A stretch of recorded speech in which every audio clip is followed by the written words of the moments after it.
Welcome back to my channel. I am, of course, Mysterious Death, Master of Horror. Tonight is Friday, so I'm going to participate in the Horror Freak 85's Fright Friday Review Challenge. Hopefully I said that right. It is where he picks a category, and then we watch a movie and do a review on it. This week's topic was the King of Horror, so I decided to choose one of my favorite ones. It's a long one because it was a mini-series, Stephen King's The Stand, which the 4 parts include The Plague, The Dreams, The Betrayal, The Stand, and it came out in 1994. And its runtime is 366 minutes. I'll go ahead and read the back. It says, The Stand delivers.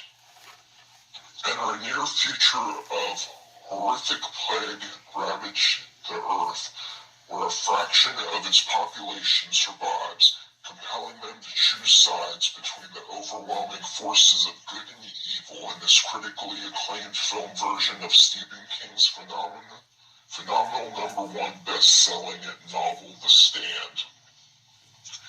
Millions perish, and as a small, isolated, frightened bands unite, the answers to their questions to justify this end of civilization are bared in their dreams.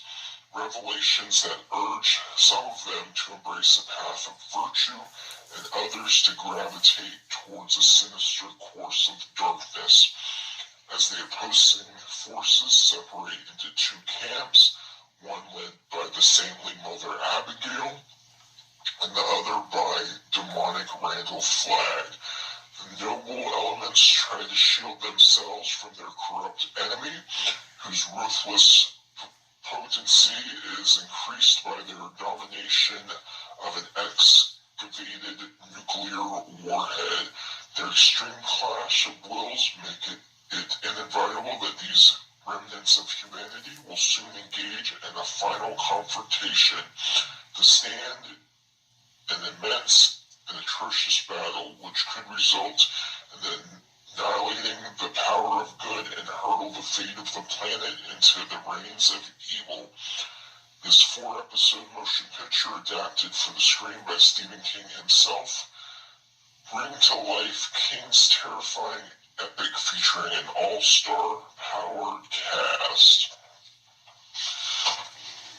Okay, so the way this movie starts out, it's on a military base, I'm assuming, but there's also like houses. It's a compound where they live and work there, and there is a virus, some sort of flu virus or something that can kill people, somehow escapes in the lab and starts killing people, and people are dying off quickly since they're like basically right at ground zero. And one of the scientists or people in charge called the guy at the gate, whose name is Charlie, that he needed to close the gate and just stay there, basically be quarantined, that the virus is loose. And of course he's freaking out. He wants to save his family, so he hurries up and runs to his house to get his wife and baby daughter, and rushes them out, just says, just grab a pair of clothes and just let's go. So they get in the car and they're speeding off, and the wife is wondering what's going on, and the gate's starting to close as he's speeding up, and she's screaming, Charlie, you're gonna get us all killed. But he makes it through. His heart gets scraped as he's running through it, and he does escape, and thanks to him, he's the one that spreads this deadly virus throughout the entire country world, whatever, and we see a crow, which later we find out is like representing Randall Flagg, who is a demon. We see him change later on in the movie. He appears human at first, and then we see his demonic features. Then it goes back to the base, and it shows everyone who's died due to the virus. And then it goes to the next scene later on, hundreds of miles away, where Stu Redman, played by Gary Sinise, is at the gas station that he works at, and he sees Charlie's car speeding into him, and he hurries up and shuts off the pumps so there won't be an explosion. And he opens the door to help him, because that's just the kind of person he is. And Charlie's there, and he's like pale, coughing, all sick and delirious, feverish, and he's asking about his family, if they were okay, and Stu looks in the back seat and sees that they're dead, but he didn't want to tell him that, and he just told him that, they were okay. Baby Sally and his wife, I forget the wife's name, but I remember him saying Sally. He said that Stu told him that he was okay, or that they were okay, and that he was going to be okay. And as Charlie's dying, he says that the Dark Man was following them, and he was trying to escape, but you can't escape the Dark Man, which of course is Randall Flagg. That Stu doesn't realize that yet, and Charlie ends up dying in his arms. And it goes on that, of course, the virus is spreading throughout, and we see our different characters. And what happens is the military gets involved because, people are getting sick and they're trying to shut it down before it spreads. And I guess his friends, they thought it was maybe cholera, but they didn't tell.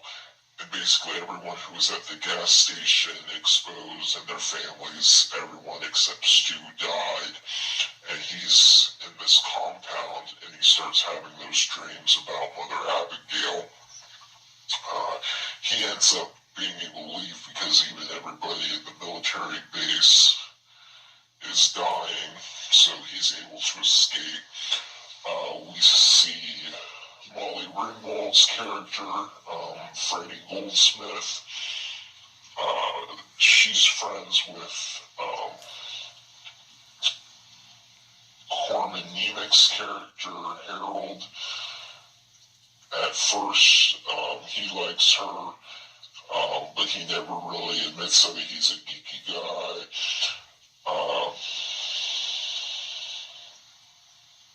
We got Jamie Sheridan, who's Randall Flagg. So it's going through all different people's life. Austin Davis, who's Judge. Richard, Ruby D is Mother Abigail. Miguel Frewer is Lloyd, who gravitates towards Randall Flagg because he's a criminal and he's stuck in prison. And he's like about to eat a rat to survive. And so Randall Flagg helps him escape, and so he's indebted to him.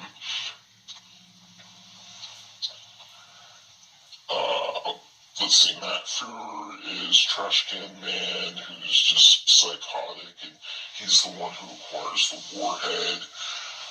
So all these people are having dreams. Adam's Stewart is Larry Underwood. So basically, the military is trying to keep this quiet, but of course it doesn't work, and everybody who's sick is dying. They're calling it the super flu. and Franny hears them bust into a radio station that Kathy Bates is the host, and talking about how people are dying and she gets killed. She's shot down by the soldiers. So that's basically, everything that's going on. Military tries to shut it down, but they all die, of course. So we got our two people, they meet up. Stu meets up on his way with Harold and Franny. They all arrive at Mother Abigail's. Nick Andrews, who is deaf and can't talk, he runs into Tom Collins, who's slow and he can't read or spell, and he says M-O-N, spells let's say medicine or whatever, moon, and later on he does actually get moon right. He's hypnotized, sent over to Randall Flagg's area to be a spy and come back with information. Let's see what else. We got Shawnee Smith is even in this, who plays Julie, and she's a crazy one who runs into Nick and Tom Collins, and she ends up running towards Randall Flagg, and she later recognizes Tom. We got a betrayal. Harold has a dream. Randall Flagg comes to him and helps him build a bomb because he's jealous of Franny and Stu, who get together. Just a whole bunch of confrontation stuff going through. Adam Storch, who plays Larry Underwood, a musician, he runs into Nadine, who is later impregnated by Randall Flagg. So she's off on his side, but she's disgusted because she was basically, raped and impregnated. She ends up killing herself. My favorite line of the movie is, "We are dead, and this is hell." So then after that, 4 of them are sent to, I think it was the judge, Ray Wilson, an older gentleman. They're all sent over to make their final stand, and they were told on the way one of them will fall, not knowing who, and they go to, I guess it's the West or wherever, they're split up to make their stand.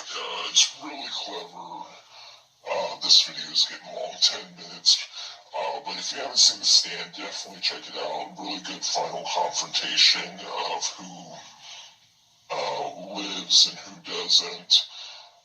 Stephen King, of course, so you can't go wrong. If you've watched it this long, thank you so much for tuning in. If you're new to my channel, be sure to subscribe. Check out THEHORRORFREAK85. And I'm looking forward to seeing other Fright Friday reviews. Hopefully, like I said, I hope that's right. And you enjoyed my first one, and this is something I'll definitely participate in. Alright, thanks for watching, and have a hell of a night.